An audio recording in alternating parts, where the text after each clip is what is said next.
내가 또 메대 사람 다리오 원년에 일어나 그를 도와서 그를 강하게 한 일이 있었느니라. 이제 내가 참된 것을 내게 보이리라. 보라, 바사에서 또 새 왕들이 일어날 것이요 그 후에 넷째는 그들보다 심히 부요할 것이며 그가 그 부요함으로 강하여진 후에는 모든 사람을 충동하여 헬라 왕국을 칠 것이며 장차 한 능력 있는 왕이 일어나서 큰 권세로 다스리며 자기 마음대로 행하리라. 그러나 그가 강성할 때 그의 나라가 갈라져 천하 사방에 나누일 것이나 그의 자손에게로 돌아가지도 아니할 것이요 또 자기가 주장하던 권세대로도 되지 아니하리니 이는 그 나라가 뽑혀서 그 외에 다른 사람들에게로 돌아갈 것임이라. 남방의 왕은 강할 것이나 그 군주들 중 하나는 그보다 강하여 권세를 떨치리니 그의 권세가 심히 클 것이요 몇 해 후에 그들이 서로 단합하리니 곧 남방 왕의 딸이 북방 왕에게 가서 화친하리라. 그러나 그 공주의 힘이 쇠하고 그 왕은 서지도 못하며 권세가 없어질 뿐 아니라 그 공주와 그를 데리고 온 자와 그를 낳은 자와 그때 도와주던 자가 다 버림을 당하리라. 그러나 그 공주의 본 족속에게서 난 자 중에 한 사람이 왕위를 이어 권세를 받아 북방왕의 군대를 치러 와서 그의 성에 들어가서 그들을 쳐서 이기고 그 신들과 부어 만든 우상들과 은과 금의 아름다운 그릇들은 다 노략하여 애굽으로 가져갈 것이요 몇 해 동안은 그가 북방왕을 치지 아니하리라. 북방왕이 남방왕의 왕국으로 쳐들어갈 것이나 자기 본국으로 물러가리라. 그러나 그의 아들들이 전쟁을 준비하고 심히 많은 군대를 모아서 물이 넘침같이 나올 것이며 그가 또 와서 남방왕의 견고한 성까지 칠 것이요 남방왕은 크게 노하여 나와서 북방왕과 싸울 것이라. 북방왕이 큰 무리를 일으킬 것이나 그 무리는 그의 손에 넘겨준 바 되리라. 그가 큰 무리를 사로잡은 후에 그의 마음이 스스로 높아져서 수만 명을 엎드러뜨릴 것이나 그 세력은 더하지 못할 것이요 북방왕은 돌아가서 다시 군대를 전보다 더 많이 준비하였다가 몇 대 곧 몇 해 후에 대군과 많은 물건을 거느리고 오리라. 그때 여러 사람이 일어나서 남방왕을 칠 것이요 내 백성 중에서도 포악한 자가 스스로 높아져서 환상을 이루려 할 것이나 그들이 도리어 걸려 넘어지리라. 이에 북방왕은 와서 토성을 쌓고 견고한 성읍을 점령할 것이요 남방 군대는 그를 당할 수 없으며 또 그가 택한 군대라도 그를 당할 힘이 없을 것이므로 오직 와서 치는 자가 자기 마음대로 행하리니 그를 당할 사람이 없겠고 그는 영화로운 땅에 설 것이요 그의 손에는 멸망이 있으리라. 그가 결심하고 전국의 힘을 다하여 이르렀다가 그와 화친할 것이요 또 여자의 딸을 그에게 주어 그의 나라를 망하게 하려 할 것이나 이루지 못하리니 그에게 무익하리라. 그 후에 그가 그의 얼굴을 바닷가로 돌려 많이 점령할 것이나 한 장군이 나타나 그의 정복을 그치게 하고 그 수치를 그에게로 돌릴 것이므로 그가 드디어 그 얼굴을 돌려 자기 땅 산성들로 향할 것이나 거쳐 넘어지고 다시는 보이지 아니하리라. 화요일 아침 변함없이 말씀 묵상의 자리에 올라오신 사랑하는 교회 여러분, 오늘도 주어진 자리에서 우리 모두가 복음 위에서 삶의 길을 함께 걷는 신앙 공동체로 살아가기를 주님 이름으로 축복합니다. 지구상에서 2차 세계대전 이후 전쟁이 없던 기간은 겨우 3주에 불과하다고 합니다. 지금도 러시아와 우크라이나, 이스라엘과 하마스가 전쟁 가운데 있고 우리나라와 북한도 전쟁 중 전투 행위를 일시 멈춘 휴전 상태에 있죠. 여러 전쟁이 그럴듯한 명분을 내세우지만 정당화될 수 있는 전쟁이 과연 존재할까요?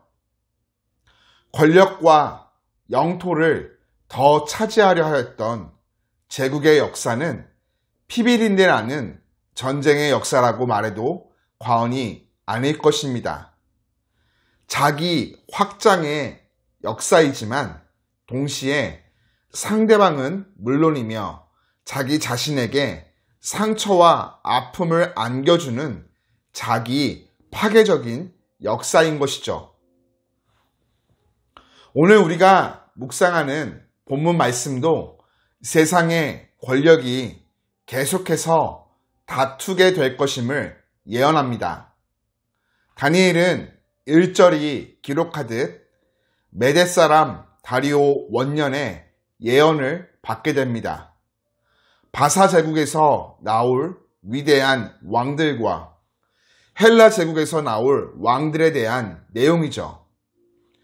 본문을 통해 우리는 권력의 주인공이 시시때때로 바뀌게 됨을 보게 됩니다.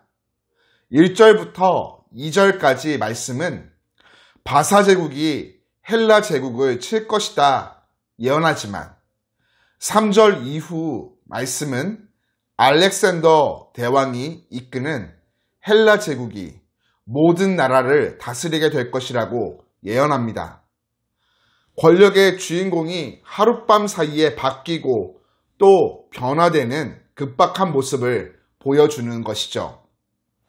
이런 세상 권력에 대하여 4절은 그러나 그가 강성할 때에 그의 나라가 갈라져 천하 사방에 나누일 것이나 그의 자손에게로 돌아가지도 아니할 것이요 또 자기가 주장하던 권세대로 되지 아니하리니 이는 그 나라가 뽑혀서 그 외에 다른 사람들에게로 돌아갈 것임이니라 말합니다.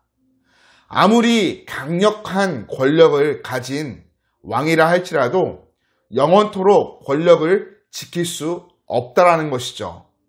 또 그 권력을 자기 자손들에게도 물려줄 수가 없습니다. 세상 권세를 가져도 자기 뜻대로 되지 않는 것이 바로 인생의 한계인 것이죠.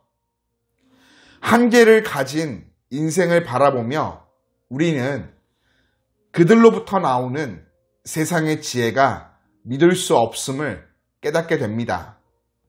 한계를 가진 인생이기에 그들의 지혜도 그들과 같은 모양인 것이죠. 본문 6절은 몇 해 후에 그들이 서로 단합하리니 곧 남방 왕의 딸이 북방 왕에게 가서 화친하리라. 그러나 그 공주의 힘이 쇠하고 그 왕은 서지도 못하며 권세가 없어질 뿐 아니라 그 공주와 그를 데리고 온 자와 그를 낳은 자와 그때에 도와주던 자가 다 버림을 당하리라 기록합니다. 북방 왕과 남방 왕이 권력을 두고 계속 전쟁을 벌이다 전쟁을 멈추고 평화를 지키기 위해 공주를 보내 정략 결혼을 합니다. 서로의 딸이나 아들을 결혼시켜 한 가족이 되어 전쟁을 멈추기 위함이었죠. 이는 한계를 가진 인생에게서 나온 지혜입니다. 그 결과가 어떠할까요? 6절 후반부가 기록하듯 실패로 돌아갑니다. 세상의 지혜로는 온전한 성공을 거둘 수가 없습니다. 완전하지 못하기 때문이죠. 변화무쌍한 세상 권력과 한계를 지닌 인생에게 나오는 완전하지 못한 지혜. 이것 말고 우리가 진정으로 믿고 의지해야 할 참 권력, 참 지혜는 과연 어디에 있을까요?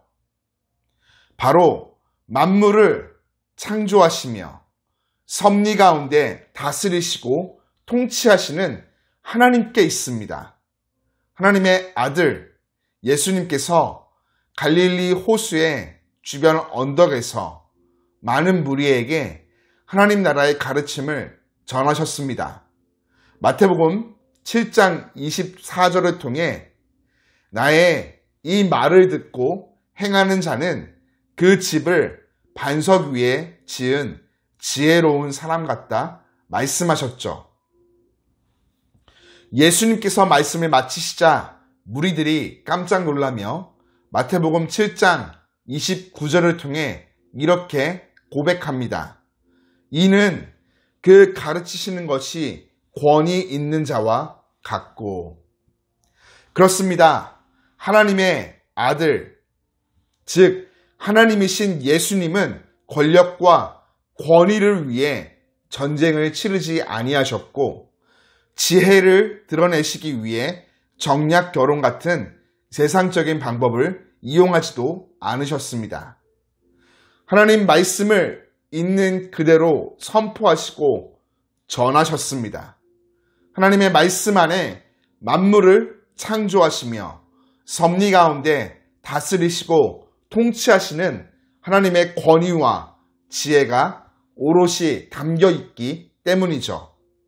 하나님의 말씀을 따르며 지키는 자에게는 하나님께로부터 참다운 지혜와 그 삶의 참다운 권위가 임하게 됩니다. 교우 여러분, 참 권력과 참 지혜는 하나님께 있습니다. 하나님 말씀을 날마다 읽고 묵상하며 그 가르침을 따르며 살아갈 때 하나님께서 은혜를 베푸사 권위 있는 사람, 지혜로운 사람으로 우리를 세워 주실 것입니다. 오늘도 우리에게 참 권위와 참 지혜를 주시는 하나님을 의지함으로 세상에 영향력을 받는 인생으로 살아가는 것이 아니라 세상 가운데 선한 영향력을 흘려보내는 복된 인생으로 살아가기를 주님의 이름으로 축복합니다.